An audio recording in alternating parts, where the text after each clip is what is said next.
Pemirsa, hanya 5.000 wisatawan mancanegara atau Wisman dari 15.000 yang berkunjung ke Bali membayar pungutan atau Wisman Tourist Levy. Kondisi ini menunjukkan bahwa sistem pungutan tidak berjalan optimal, demikian pula dengan sosialisasinya. Pemerintah Provinsi Bali diminta segera melakukan evaluasi.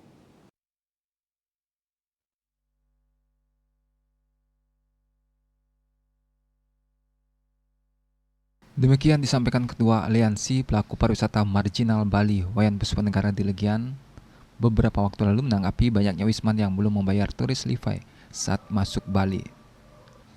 Menurut Puspanegara, sistem pungutan saat ini banyak bolongnya. Di bandara belum ada konter pembayaran yang dengan intens melakukan pungutan. Selama ini, sistem pembayaran dengan aplikasi petugas yang ada hanya dapat menjaring sedikit wisman, jadi perlu ditambah konter yang lebih banyak. Cara lain yang bisa ditempuh adalah bekerja sama dengan maskapai penerbangan yang menuju Bali. Menurut Puspanegara, sebelum mendarat penumpang pesawat diingatkan kembali tentang kewajiban membayar. Pramugari di pesawat melakukan pengecekan tentang kepastian wisman tersebut sudah membayar atau belum.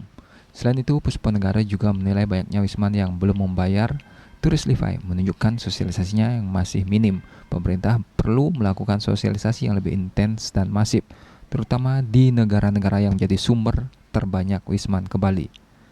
Nyoman Winata, Bali Pos.